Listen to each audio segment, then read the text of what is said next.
Start చేద్దామమ్మా.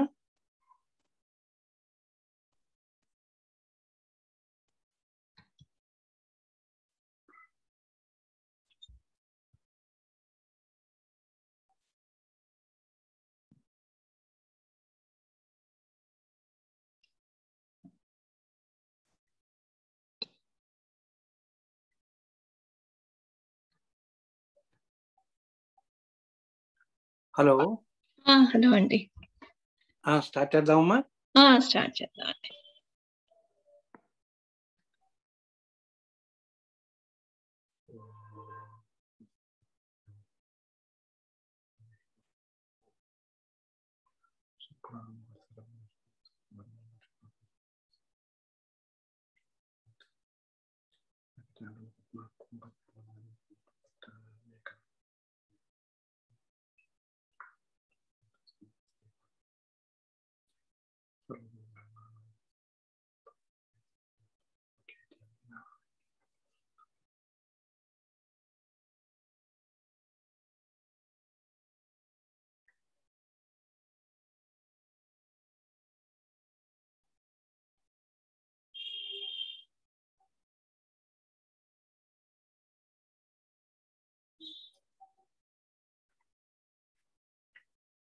ముందుగా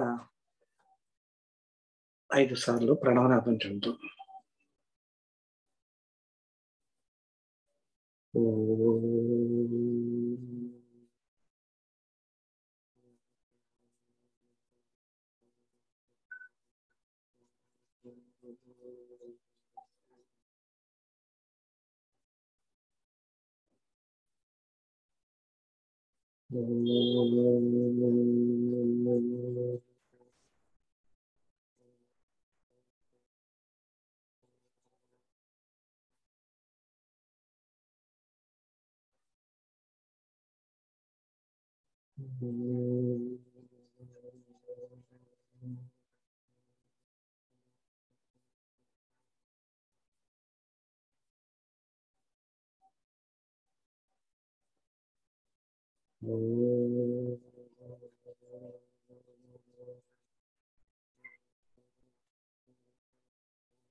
మనం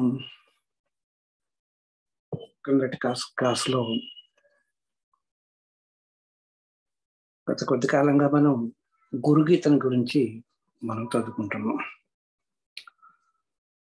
పరమేశ్వరుడు పార్వతీదేవికి ఉపదేశించినటువంటి గురుగీతను గురించి చదువుకుంటూ గురుభక్తి ప్రభావం వల్లనే మనకి ఈ చతుర్వేదాల సారం కానీ, ఉపవేదాల సారం కానీ, ఉపనిషత్ సారాంశం కానీ, మంత్రశాస్త్రం కానీ, మంత్రశాస్త్రంలో ఉండేటువంటి ఆంతర్యం కానీ, లేకపోతే ఆగమ శాస్త్రాలు కానీ, ఇవన్నీ కూడా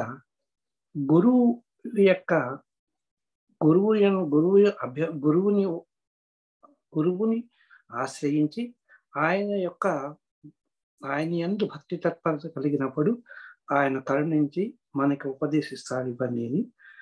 అవి గురుభక్తి లేకపోతే అవన్నీ కూడా మనకన్నీ లభ్యం కావు అని మనం కిందటి క్లాసులో మనం చెప్పుకున్నాం. ఇంకా ఇప్పుడు ఏంటంటే గురువు యొక్క తత్వం అవి కనుక లేవనుకోండి, అంతేకాకుండా అవి లేకపోతే ఏం జరుగుతుంది? మనం ఎన్నో మంత్రాలు, పంచాక్షరి మంత్రం అని, అష్టాక్షరి మంత్రం అని, ఇలా మంత్రాలన్నీ కూడా కోటాను కోట్లు, లక్షలకు లక్షలు, వేలకు వేలు మనం చేస్తూనే ఉంటాం. అవన్నీ కూడా అట్లాగే ఎన్నో పూజలు చేస్తూ ఉంటాం, ఎన్నో తీర్థాలు, ఎన్నో పుణ్యక్షేత్రాలని దర్శిస్తూ ఉంటాం, ఎన్నో ఏకాదశి వ్రతాలని, అవన్నీ ఆ వ్రతం అని, ఈ వ్రతం అని, ఎన్నో ఆ పూజలు, ఈ పూజలని, ఎన్నో పూజలు చేసుకుంటాం. అవన్నీ కూడా భక్తితోటి మనం ఎప్పుడైతే గురువు యొక్క భక్తి లేదో అవన్నీ కూడా నిరర్ధకము అని పరమేశ్వరుడు పార్వతీదేవితో చెప్తారనమాట. ఇక ఈ గురువు అనేటువంటి వాడు గురుబుద్ధ్యా ఆత్మనో వాచత్ సత్యం సత్యం వరానని తన లాభార్థం ప్రయత్నస్తూ కర్తవశ్చ మనీషిభిః. అంటే గురువు పరబ్రహ్మ స్వరూపం వంటి వాడు, సాక్షాత్ పరబ్రహ్మ స్వరూపం. అంటే పరబ్రహ్మ స్వరూపం అని ఎట్లా చెప్తున్నారు? మనం జ్ఞానం పరబ్రహ్మ స్వరూపం అని మనం చదువుకున్నాం. జ్ఞానము అంటే ఇక్కడ ఆత్మజ్ఞానం. అంటే గురువు ఉపదేశించినటువంటి జ్ఞానం వల్ల మన ఆత్మ వికాసనం పొందుతుంది. ఆ వికాసనం పొందటం వల్ల మనకేమవుతుంది అంటే ఒక రకమైనటువంటి ప్రకాశము, జ్ఞాన జ్యోతి మనలో వెలుగుతుంది అనమాట. ఆ జ్యోతే బ్రహ్మ జ్ఞాన జ్యోతి అని మనం చెప్పుకోవచ్చు అనమాట. అంటే బ్రహ్మస్వరూపంగా మనం వెలుగొందుతాము అని, మన జ్ఞాన స్వరూపమై మనం వెలుగొందుతాము అని చెప్పొచ్చు అనమాట. ఇలాంటి అఖండ జ్ఞానం కలుగుతోంది కాబట్టి కలుగుతుంది. గురువుని ఉపాసించటం, గురువుని సేవించటం వల్ల, అంటే గురువు యొక్క తత్వాన్ని మనం తెలుసుకుంటాం వల్ల, గురువుని గురించి మనం తెలుసుకుంటాం వల్ల ఇలాంటివన్నీ జరుగుతాయి. ఇది సత్యం సత్యం సత్యం. అంటే ఇది యథార్థమైనటువంటిది, సర్వకాల సర్వావస్థల్లోనూ ఇది యథార్థమైనటువంటిది దేవి అని పరమేశ్వరుడు పార్వతీదేవికి చెప్తున్నాడు అనమాట. ఇంకా ఏం చెప్తున్నాడు? ఎవరైతే గురువు యందు అంటే నిరంతర భక్తి కలిగి ఆత్మానాత్మ ఇది మంచి చెడులు అనేటువంటివి గురువు ఇది ఆలోచించకుండా గురువు యందు సదా భక్తి కలిగి ఉన్నటువంటి వాడికి ఈ ఆత్మజ్ఞానం అనేటువంటిది లభిస్తుంది అని పరమేశ్వరుడు మనకు చెప్తున్నాడు అనమాట. అంటే సర్వజీవులు కూడా, దీన్ని బట్టి మనకు అర్థమవుతుంది అనమాట, సర్వజీవులు కూడా పరమేశ్వర గురు జ్ఞానాన్ని సంపాదించుకోవాలి, గురువు యొక్క ఉపదేశించినటువంటి జ్ఞానాన్ని సంపాదించుకోవాలి. అంటే గురు సేవచనం మనం చేసుకుని గురువుని మెప్పించి ఆ గురువు యొక్క ఆశీస్సులతోటి మన జ్ఞానాన్ని పొందాలి. అంటే ఇక్కడ గురువు ఏమవుతున్నాడు అనమాట? ఆత్మస్వరూపుడు అవుతున్నాడు.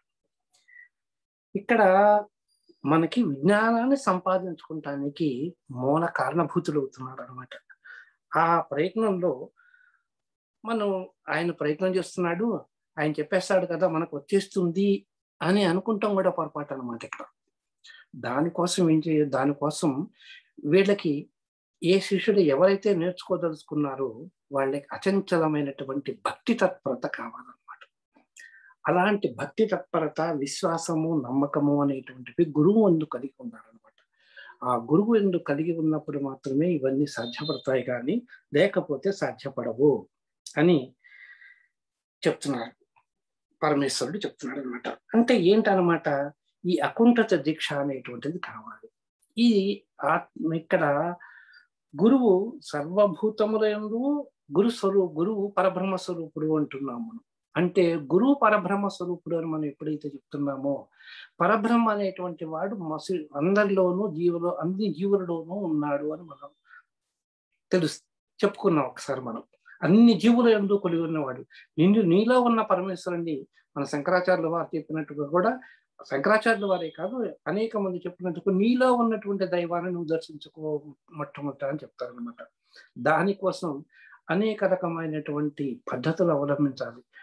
అది ఎలా తెలుసుకోవాలి? చర్మచక్షువులు కలిగినటువంటి ఈ దేహంతో మనం తెలుసుకోలేము. దాన్ని తెలుసుకుంటానికి జ్ఞానం కావాలన్నమాట. ఆ జ్ఞాన స్వరూపుడే అయినటువంటి పరమాత్మ, జ్ఞానము అనేటువంటిది పరమాత్మ స్వరూపం కనుక ఆ పరమాత్మ స్వరూపుడైనటువంటి గురువు ద్వారానే అది సాధ్యపడుతుంది, కానీ వేరేల వల్ల అది సాధ్యం కాదు అని ఖచ్చితంగా మనకు తెలుస్తుంది అనమాట. దానికి ఎట్లా ఉండాలి? మళ్ళీ సూక్ష్మమైనటువంటి బుద్ధి కలిగి ఉండాలి. అంటే ఒక శాస్త్రం కానీ ఏదైనా కానీ ఒక శాస్త్రాన్ని మనం చదువుకుంటున్నప్పుడు, ఒక లెసన్, ఒక పాఠం మనం చదువుకున్నప్పుడు దాన్ని ఏదో చదివాము, చదివేశాం, ఓకే అయిపోయింది వాటికి అని అనుకోకుండా దాన్ని కూలంకషంగా చదవాలన్నమాట. కూలంకషంగా అంటే దానిలో ఉండేటువంటి సూక్ష్మాలు గ్రహించగలిగేట్టుగా చదవాలి.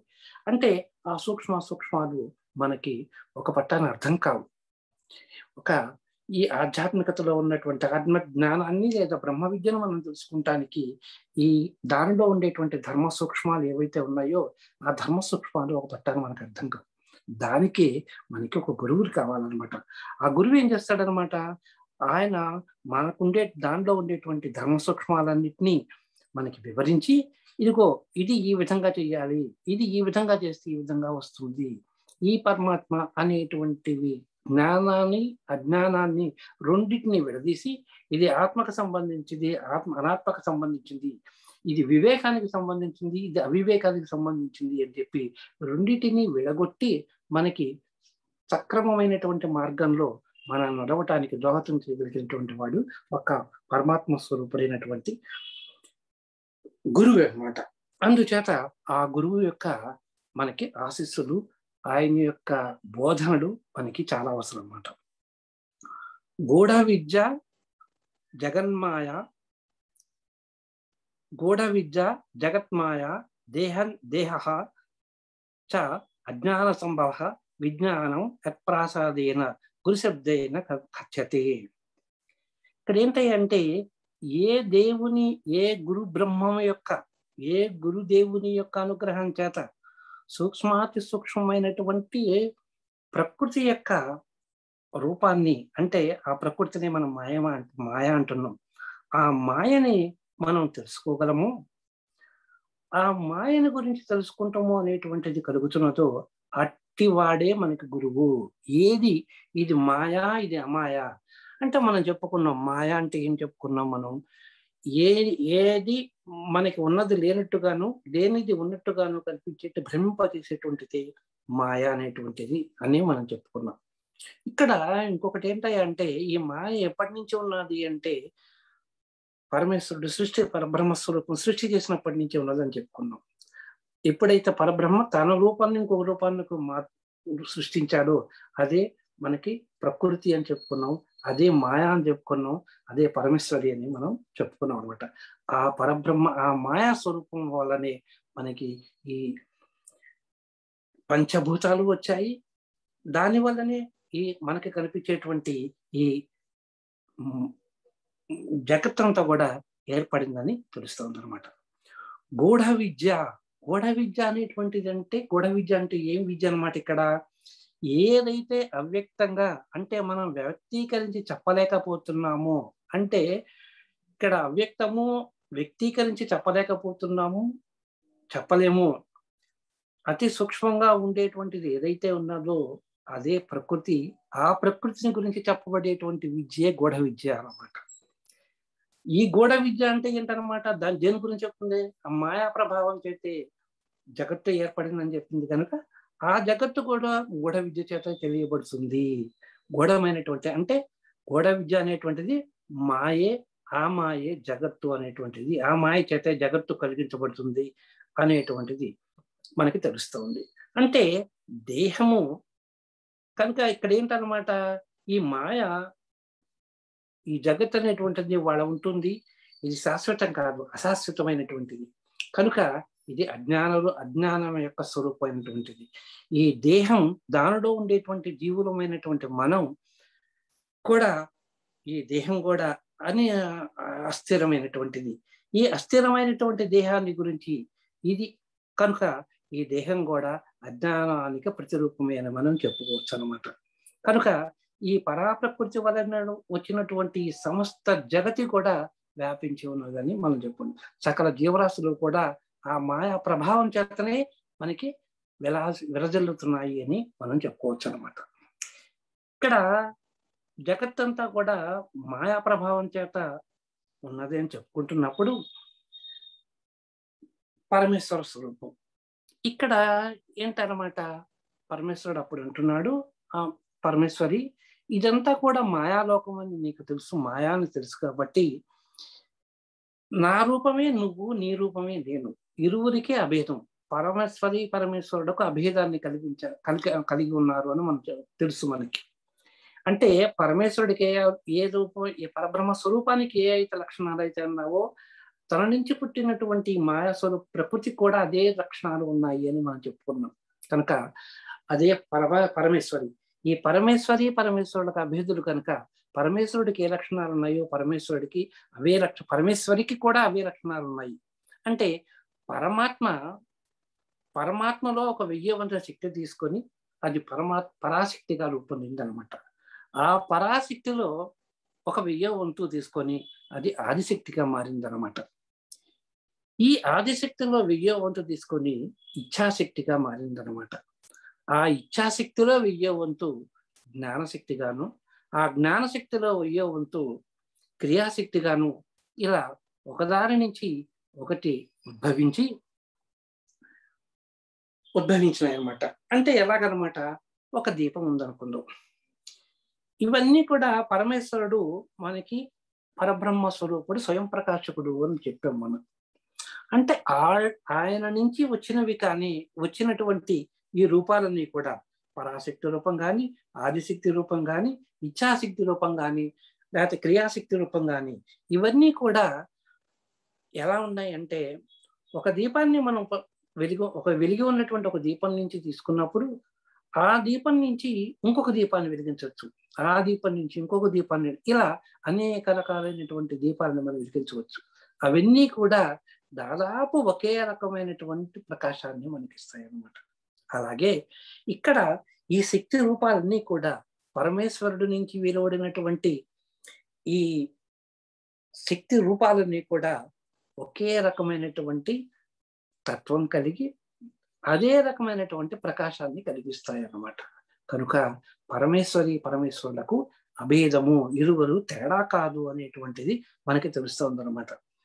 ఇంకా ఈ పరమేశ్వరి, ఈ ప్రకృతి అంతా కూడా మాయే అని మనకు తెలుస్తుంది. ఈ పరమేశ్వరుడి ఈ ప్రకృతి అంతా కూడా మాయా అనేటువంటిది ఎవరి అధీనంలో ఉంది? మళ్ళీ పరమేశ్వరుడి యొక్క అధీనంలో ఉన్నది. కనుక ఎప్పుడు కూడా జీవుడికి ఈ ప్రకృతిని ఏదో సాధించాలి, దాని నుంచి జయించాలి, అంటే ఈ మాయని జయించాలి అనేటువంటి ఒక ఆరాటం కలిగినప్పుడు అది ఎప్పుడు కలుగుతుంది? పరమేశ్వరుడిని మనం దర్శించాలి, మోక్షం మనం సాధించాలి అని ఒక బలమైనటువంటి ఇచ్ఛ కలిగినప్పుడు, ఆ ఇచ్ఛ కలిగినప్పుడు అది అలాంటి కోరిక మనం తెలుస్తుంది. అంటే మాయను జయించాలి అనేటువంటి ఆకాంక్ష బయలుదేరుతుంది. ఆ మాయను జయించడం అంత సులభమా? కాదు. దానికి ఒక అనేకమైనటువంటి సాధనలు అవసరము. ఆ అవసరమైనటువంటి సాధనలన్నీ కూడా మనకి చెప్పగలిగినటువంటి వాడు ఒక గురువు మాత్రమే.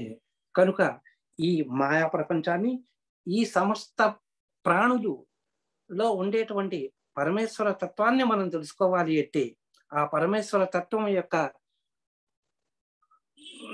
కి అధీనమైనటువంటి పరమేశ్వర తత్వాన్ని మనం తెలుసుకోవాలంటే ముందర మాయను జయించాలి. ఆ మాయ వల్లే సంసారాది మన ఇహపరాలకి సంబంధించినటువంటి మాయ భోగాలు కానీ, సుఖ దుఃఖాల్లో కానీ ఈ జీవుడు చిక్కుపడిపోతున్నాడు అనమాట.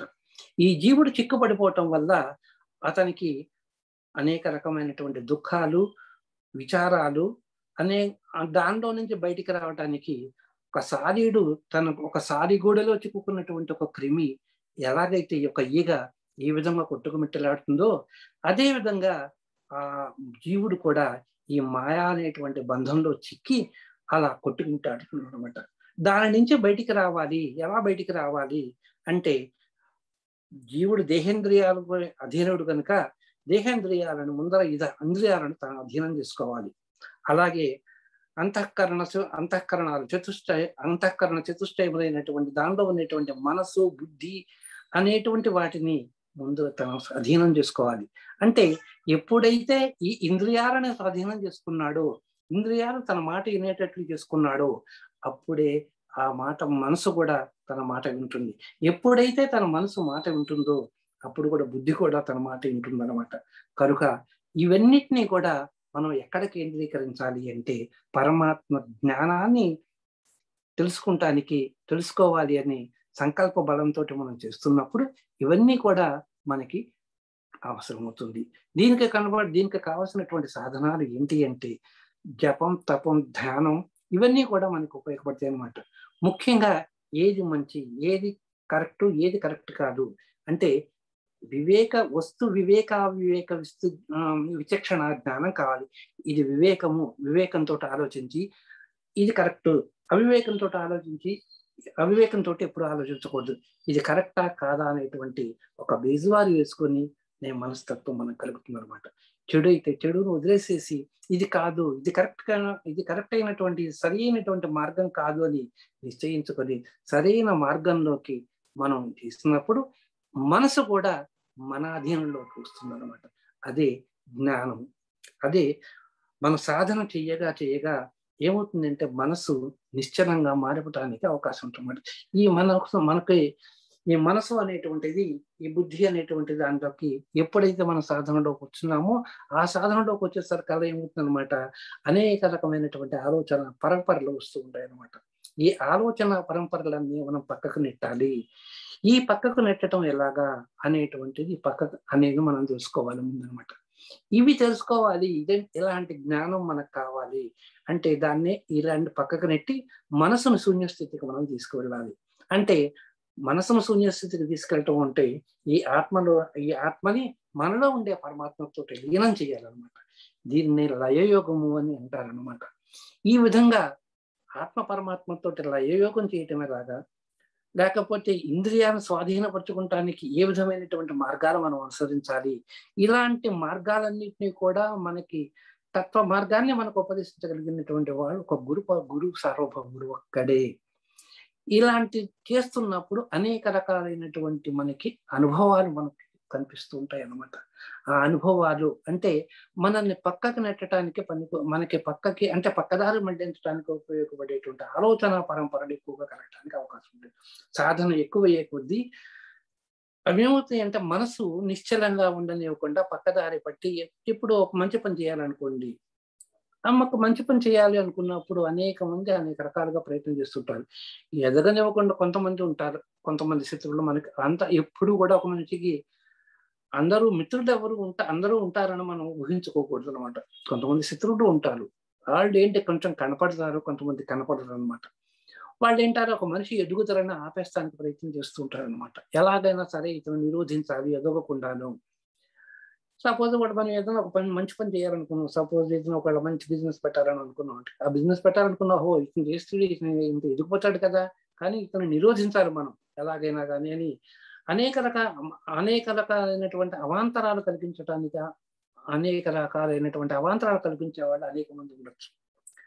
మనం కనుక ఆ అవాంతరాలను మనం ఎలా అధిగమించాలి అనేటువంటిది కూడా మనం చూసుకోవాలన్నమాట. అది మనకి అంతటి జ్ఞానం మనకి లేదు కనుక ఎవరో ఒకళ్ళు మనం చెప్పాలన్నమాట. అలా చెప్పగలిగినటువంటి వాడే గురువు అనమాట. దీంట్లో మనకి మోక్ష మార్గాన్ని మనకి ఎడకుండా నిరోధించగలిగేవి ఫస్ట్గా మనకి కామక్రోధ మొదలగు మాత్సర్యాలు అనమాట. అవి మొట్టమొదటిగా అనమాట. ఇవన్నీ కూడా మనం ఏం చేస్తాయి అనమాట, మన మార్గాన్ని, మోక్ష మార్గాన్ని లోకి వెళ్లకుండా మొట్టమొదటిగా మనల్ని ఆపేస్తాయి అనమాట. ఇవన్నీ అంటే ఎప్పుడైతే మనం డీవియేట్ అయినామో ఒక చోట నుంచి, ఆ డీవియేట్ అయినప్పుడు ఏమవుతుందన్నమాట, ఎప్పుడైతే మనం డీవియేట్ అయినామో మన యొక్క ధ్యానం అనేటువంటిది మనకి సక్రమంగా కుదరదు అనమాట. ఇంకొకటి ఏంటంటే ఎప్పుడైతే మనం ధ్యానం చేస్తున్నామో ఓకే, ఇవన్నీ కూడా అధిగమించడానికి ప్రయత్నం చేసి ఖచ్చితంగా మనం స్థిరంగా కూర్చోడానికి మనం ప్రయత్నం చేస్తున్నాం. అంతేకాకు చేసేటప్పుడు ఇంకొక రకమైనటువంటి కొత్త ఆలోచనలు కూడా మన కళ్ళు తెరవకుండానే మనకి అనేక రకమైనటువంటి ఆలోచనల పరంపరలు వస్తుంటాయి అన్నమాట. ఇది అప్పుడప్పుడు ఇలా జరిగింది కదా, ఇలా జరిగింది కాబట్టి దీన్ని అప్పుడు ఎందుకు ఇలా అధిగమించలేకపోయినాము మనం అని రకరకాలైనటువంటి ఆలోచనలు అప్పుడే మన ధ్యానంలో కూర్చున్నప్పుడు ఎక్కువగా వస్తుంటాయి అన్నమాట. అవన్నీ కూడా ఆలోచనలన్నీ కూడా మన ధ్యాన స్థితిని డీవియేట్ అవ్వటానికి ఉపకరించేవన్నమాట. కనుక వాటిని కూడా మనం అధిగమించాలి. అంటే మన మనసును నిగ్రహించుకోవాలి.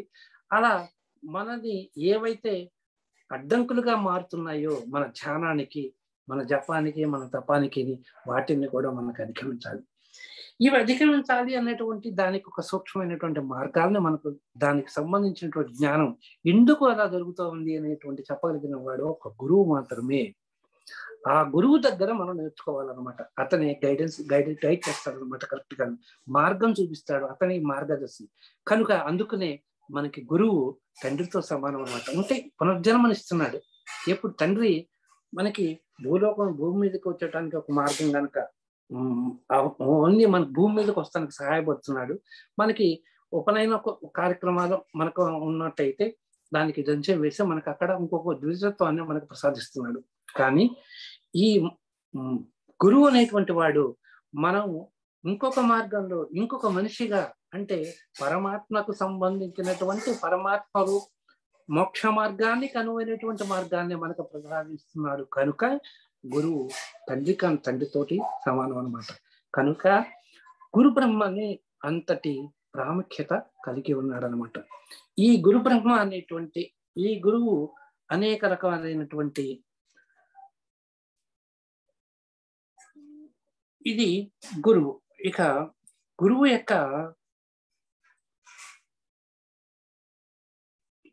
గురువు ఇంకేం చేస్తాడు గురువు అంటే, గురువు యొక్క పాదాలను మనం ఆశ్రయించినప్పుడు మనకుండేటువంటి సుఖ దుఃఖాలు, అంటే మనం చేసినటువంటి కర్మల వల్ల కలిగినటువంటి సుఖ దుఃఖాలు, అంటే ఆ కర్మలు ఈ జన్మలోవి కావచ్చు, క్రితం జన్మలోవి కావచ్చు, ఏ జన్మలో పాప కర్మలైనా కానీ కర్మల వలన మనం కొన్ని దుఃఖాలని అనుభవించాల్సి ఉంటుంది అన్నమాట.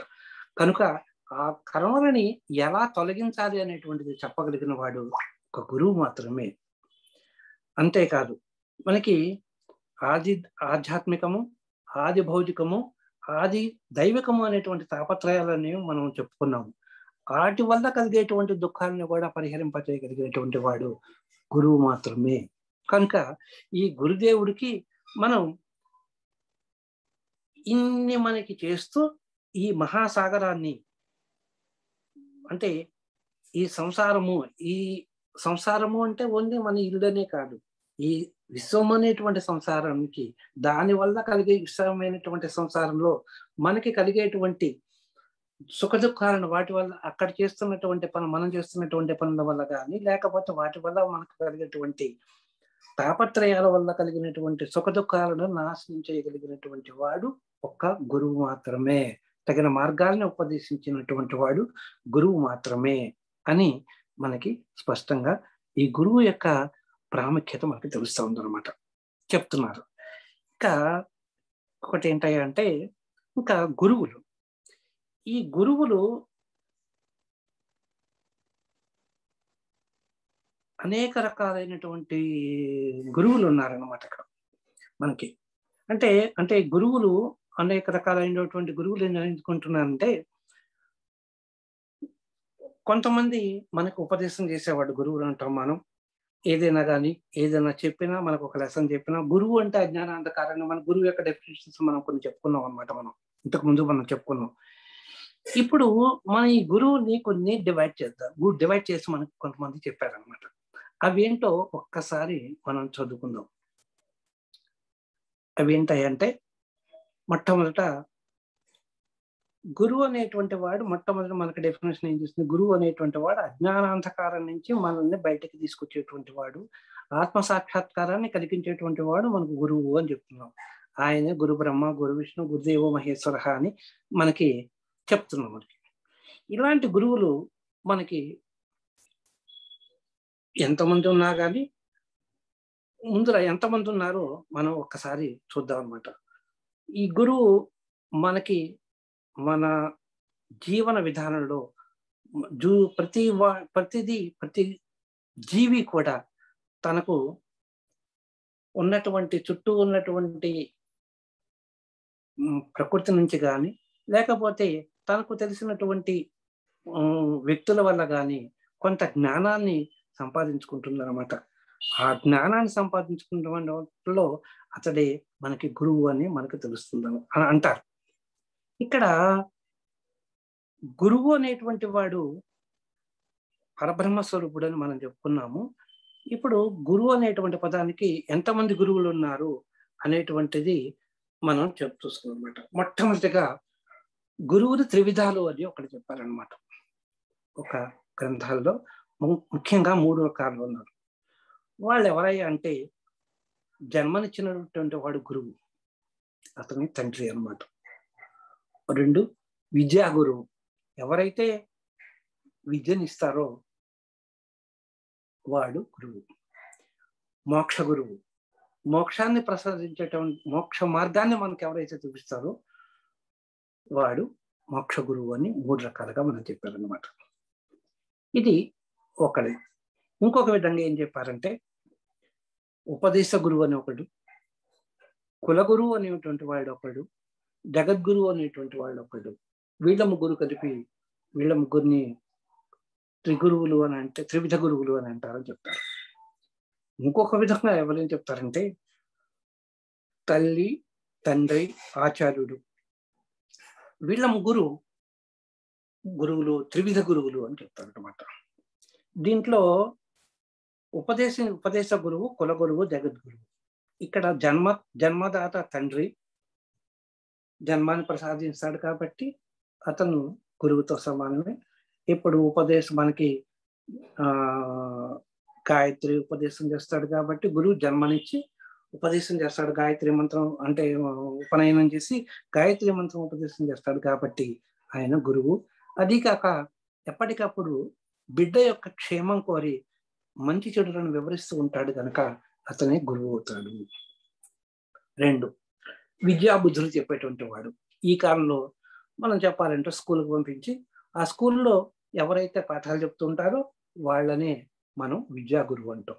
నవేడేస్ వాళ్ళని మనం ఇంగ్లీష్లో టీచర్ అని మనం చెప్పుకోవచ్చు అనమాట. ఇక మోక్ష గురువు, మోక్ష మార్గాన్ని ఉపదేశించేటువంటి గురువుని మోక్ష గురువు అని అంటారు అనమాట. ఇక ఉపదేశ గురువు, ఉపదేశ గురువు ఎవరు? ఇక్కడ మనకి ఏ మంత్రమో దాన్ని కానీ లేకపోతే ఒక పద్ధతి అంటే ఆధ్యాత్మిక మార్గంలో జపం, తపం అని చెప్పుకున్నాం కదా మనం. ఆ జపతపాలు చేసేటప్పుడు ఒక మంత్రాన్ని మనకు ఉపదేశించి ఆ మంత్రాన్ని ఈ విధంగా చేసుకోండి, లేదా ఈ వ్రతాన్ని ఈ విధంగా చేసుకోండి, ఈ పూజ ఈ విధంగా చేసుకోండి అని దాని విధి విధానాలను వివరించి చెప్పేటువంటి గురువుని ఉపదేశ గురువు అని మనం అంటాం. అలాగే కులగురువు, కులగురువు ఏంటంటే ప్రతి కుటుంబానికి ఒక గురువు అనేటువంటి వాళ్ళు పూర్వకాలంలో ఉండేవాళ్ళు అనమాట. ఆయన్నే కులగురువు అని మనం అంటాం. ఈవెన్ రామాయణం కాలంలో మనం దశరథ మహారాజు వాళ్ళ కులగురువు వశిష్ఠుడు. అలా ఒక్కొక్క రాజవంశానికి ఒక్కొక్క ఇంటికి ఒక్కొక్క కులగురువు అనే ఒక గురువు ఉంటాడు. ఆయన్నే మనం కులగురువు అంటాం. ఇక జగద్గురువు, ఈ జగద్గురువు ఎవరు అంటే ప్రపంచమంతటికి గురువుగా భావించబడేటువంటి ప్రపంచంలో ఉండేటువంటి వాళ్ళందరూ కూడా గురువుగా ఆమోదించబడిన వాళ్ళు జగద్గురువు అని అంటారు అనమాట. ఉదాహరణకు చెప్పాలంటే శంకరాచార్యుల వారు. ఈ శంకరాచార్యుల వారు ఆయన ఉన్నది కొద్ది కాలమైనా, ఆయన జీవించింది కొద్ది కాలమైనా దేశం అంతా సంచారం చేసి అనేక మతాల అనేకమైనటువంటి వాళ్ళందరినీ కూడా గురువుల మతాచారుల వాళ్ళందరినీ కూడా ఓడించి అద్వైత మత స్థాపన చేసినటువంటి వాడు. కానీ అద్వైత మతం చేసిన వాడు ఆయన్ని జగద్గురువుగా అందరూ అంగీకరించి జగద్గురువు పీఠాన్ని అధిరోహింపజేశారు ఆయన. కనుక అలాంటి వారిని జగద్గురువు అంటాం. ఇక తల్లి, తండ్రి, ఆచార్యుడు, వీళ్ళని ఒక సెట్ ఈ విధంగా త్రిగురువులు అని చెప్పి 3 భాగాలుగా మనం చేశారనమాట. ఇంకా ఇంకో సెట్ ఆఫ్ గురువులు ఎవరయ్యా అంటే మనకి జ్ఞానామృతాన్ని అందించేటువంటి వాళ్ళు. దాంట్లో వాళ్ళు 5 అనమాట. ఒకళ్ళేమో పంచ సంస్కార ప్రదాత, 2 బ్రహ్మ ప్రదాత, 3 ప్రబంధ ప్రదాత, బ్రహ్మార్థ ప్రదాత, పంచమోపాయ ప్రదాత అని ఈ విధంగా జ్ఞానాన్ని అందించేటువంటి గురువులు 5 మంది ఉన్నారనమాట. ఇక ఇంకో రకమైనటువంటి గురువులు ఎవరయ్యా అంటే ఇంకొక రకంగా ఎట్లా విభజన చేశారంటే ప్రేరకుడు, సూచకుడు, వాచకుడు, దర్శకుడు, బోధకుడు, శిక్షకుడు అని 6 రకాలుగా గురువుల్ని విభజన చేస్తారు. ఆ తర్వాత అష్టగురువులు 8 భాగాలుగా విభజన చేస్తున్నటువంటి వాళ్ళు ఇంకొకటి ఉందన్నమాట.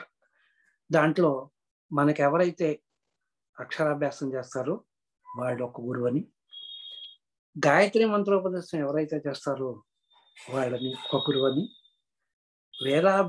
వేదాధ్యయనం మనకి ఎవరైతే చెప్తారో దాన్ని చెప్పేటువంటి ఒక గురువు, శాస్త్రాలను అభ్యసించడానికి మనకు చెప్పేటువంటి వాళ్ళు ఎవరైతే ఉంటారో వాళ్ళు ఒకళ్ళు, పురాణాలు ఇతిహాసాలు అన్ని చెప్పేటువంటి వాళ్ళు ఒక గురువు, మత సంప్రదాయాలను చెప్పేటువంటి వాళ్ళు ఒక గురువు, అలాగే ఇంద్రజాల మహేంద్రజాలాది విద్యలన్నింటినీ చెప్పేటువంటి వాడు బోధించేటువంటి గురువు ఒక గురువు, బ్రహ్మజ్ఞానాన్ని ఉపదేశించేటువంటి గురువు ఒక గురువు అని ఈ విధంగా గురువుల్ని 8 రకాలుగా కొంతమంది విభజన చేశారనమాట.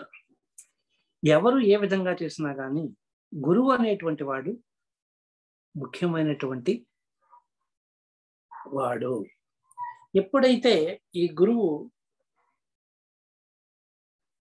తనకి శిష్యుడికి ఉపదేశం చేశాడు, అతని దగ్గర నుంచి గురువు దగ్గర నుంచి ఆ శిష్యుడు అన్ని రకాలైనటువంటి గురువు యొక్క చెప్తున్న దాన్ని, గురువు ఉపదేశిస్తున్నటువంటి విద్యని చక్కగా అతను వినాలి. అలా కాకపోతే ప్రాబ్లం, అతనికి ఆ యొక్క తత్వాన్ని గ్రహించేటువంటి శక్తి అతనికి లేకపోతే అతని యొక్క శిష్యుడు నష్టపోయేదానికి అవకాశం ఉందన్నమాట. అలాగే ఇప్పుడు గురువుల్ని ఇంకో రకంగా కూడా విభజన చేశారనమాట. అదేంటి అంటే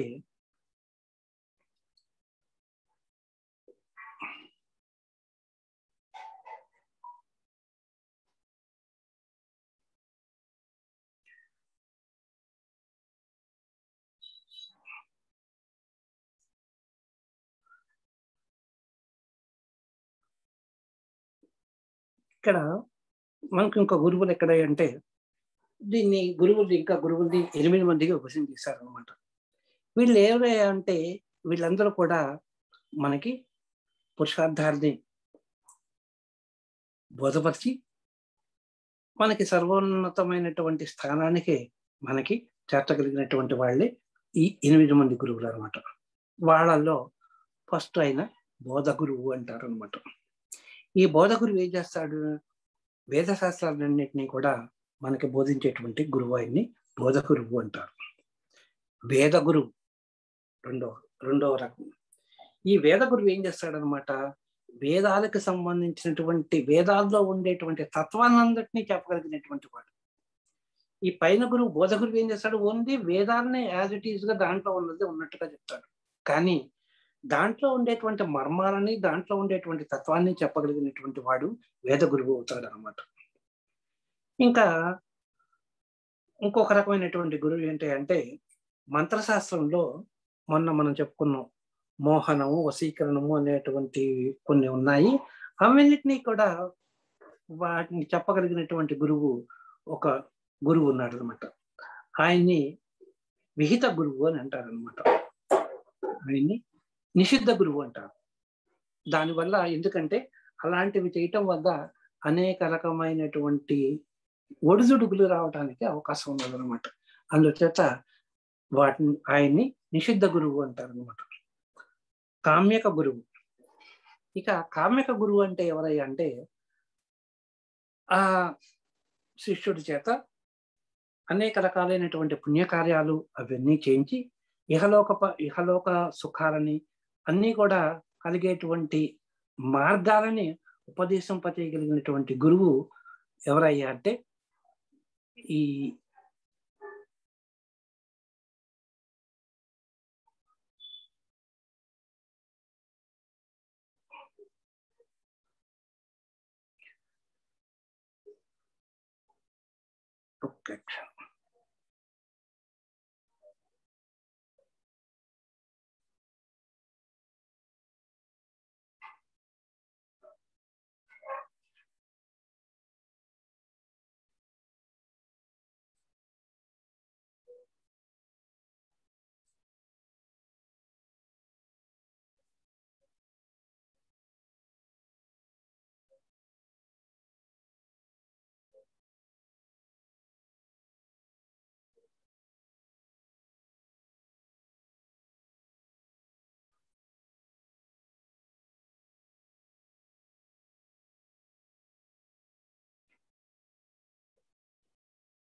అట్లా గురువుని పుణ్యకర్మలు చేయించి ఇహపరాలు సుఖాలను కలిగజేసేటువంటి గురువుని కామిక గురువు అంటారు.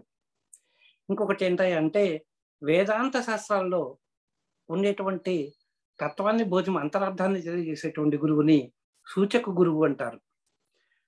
అలాగే మనకి అంతఃకరణ చతుష్టయము అనేటువంటిది ఉంటుందన్నమాట. ఉన్నాయని చెప్పుకున్నాం మనం.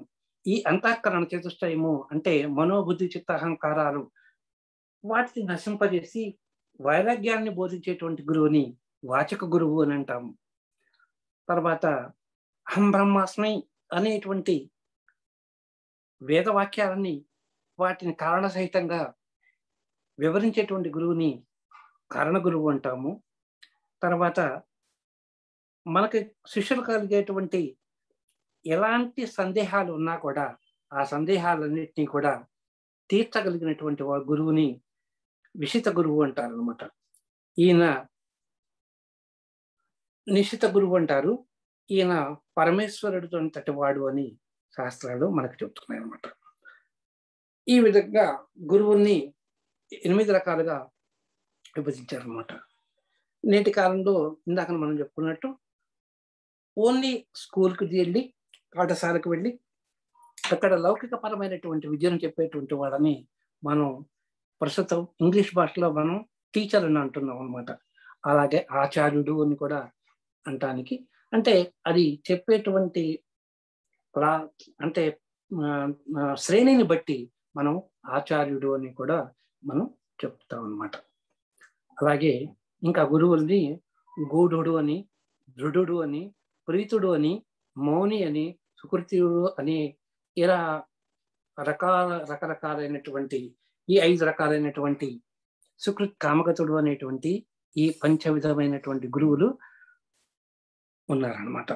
ఈ విధంగా గురువుల్ని గూఢుడు అంటే ఏం చెప్పుకోవచ్చు అంటే ఎప్పుడు కూడా అతనికి ఆత్మజ్ఞాన సంపన్నమైనటువంటి వాడు ఎంత ఉన్నా కానీ అతను ఎప్పుడు ఏకాంతంగా ఉండి ఎవరైతే తన దగ్గరకు వస్తారో వాళ్ళకు మాత్రమే ఆత్మజ్ఞానాన్ని ఉపదేశిస్తాడు అన్నమాట గురువు. ఆ గురువుని గూఢుడు అంటారు. దృఢుడు అని ఎవరిని అంటారంటే తనకుండేటువంటి ఆత్మజ్ఞానాన్ని సంచారం చేస్తూ అందరికీ తత్వబోధ చేసేటువంటి వాడిని దృఢుడు అంటాడు. ఇక ప్రీతుడు అనేటువంటి 3వ గురువు ఎవరయ్యా అంటే అన్నిటినీ వదిలేసేసి ప్రపంచంతో ఎటువంటి సంబంధము లేకుండా ఇదంతా కూడా ఒక నాటక రంగం, ప్రపంచం అంతా కూడా ఒక నాటక రంగం కనుక మనమంతా కూడా ఓన్లీ పాత్రధారులము అన్న భావనతోటి ఉండి ఉన్నటువంటి వాడిని ప్రీతుడు అని చెప్తారనమాట. ఇక మౌని, ఈ మౌని అంటే ఎవరంటే నిశ్చల స్థితిలో అద్వైత అమృతాన్ని ఎప్పుడూ కూడా అదే అమృతం దాకా అద్వైతాన్ని అమృతం దాకా స్వీకరిస్తూ ధ్యానంలో ఉండేటువంటి వాడిని మౌని అంటారనమాట.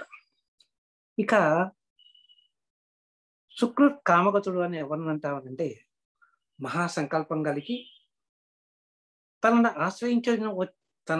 ఎవరైతే తనను ఆశ్రయించి వచ్చిన వాడని అఖండ జ్ఞాన సంపన్నుడుగా మారుస్తాడో అతన్ని సుకృత్ కామగతుడు అని అంటారనమాట. ఈ విధంగా గురువుని అనేక రకాలు ఉన్నారనమాట. వీళ్ళందరూ కాకుండా అల్ప గురువులు అని ఉన్నారనమాట. అంటే వీళ్ళందరూ కాకుండా ఇంకా గురువులు అని చెప్పుకుంటూ ప్రజలను అనేక విధాలుగా మోసం చేస్తూ వాళ్ళ యొక్క ధన ప్రాణాలని హరిస్తూ ధనమానాలని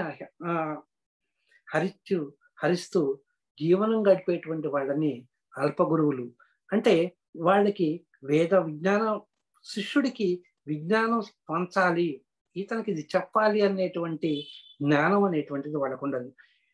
లేకుండా వాళ్ళకి ఎప్పుడు కావాల్సింది ఏంటన్నమాట ధనం కానీ ఇంకేదన్నా కానీ అలాంటి ఐహికమైనటువంటి వాంఛలు కలిగి శిష్యుడికి ఏమాత్రము కూడా జ్ఞానబోధ చేయకుండా ఉండేటువంటి వాళ్ళని మనం అల్ప గురువులు అని చెప్పుకోవచ్చు అనమాట. కనుక మనం ఎప్పుడూ కూడా గురువులు అనేటువంటి వాళ్ళని అల్ప గురువులను ఎంచుకోకుండా సన్మార్గులైనటువంటి సద్గురువుల్ని సద్గురువుల్ని ఎంచుకొని ఆ సద్గురువుల యొక్క ఉపదేశాన్ని పొంది మనం మోక్ష మార్గాన్ని మనం పొందాలి.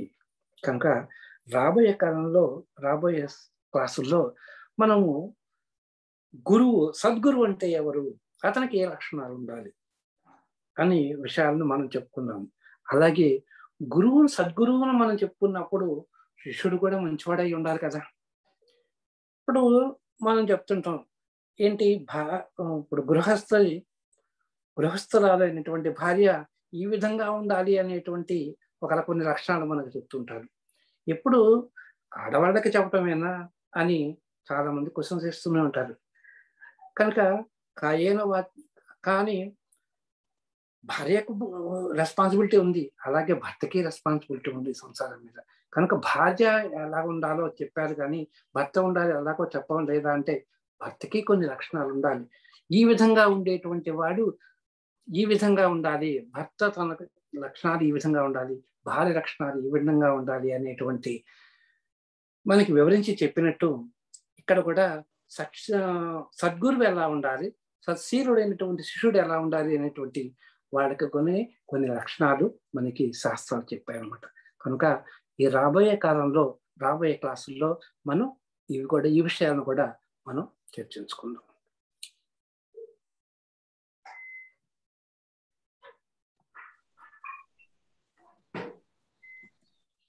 క్వశ్చన్లు ఉంటే అడగవచ్చండి,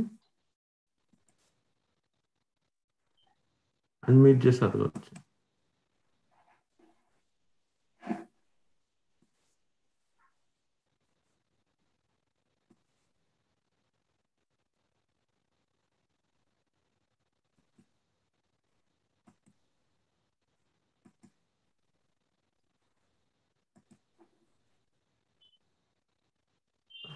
ఉన్నట్లేమండి.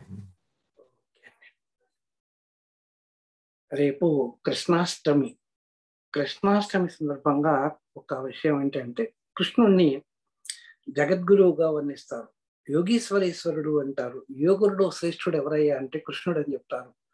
గురువులలో ఎవరు గురువు అంటే, ముఖ్య గురువు, పెద్ద గురువు ఎవరయ్యా అంటే శ్రీకృష్ణుడు అని చెప్తారు. అందుకనే ఆయన జగద్గురువు అయినాడు అనమాట. మనకి ఈ గీతోపదేశం మనకి ఈ జగత్తుకు అందించి ఆయన యోగీశ్వరేశ్వరుడు జగద్గురువు అయినాడు అనమాట. కనుక రేపు కృష్ణాష్టమి కనుక ఆయన స్మరించి పూజించి మనందరం తరిద్దాం. సర్వే జన సుఖినో భవంతు, లోకాన్ సమస్తం సుఖినో భవంతు. ఓం శాంతి, ఓం శాంతి.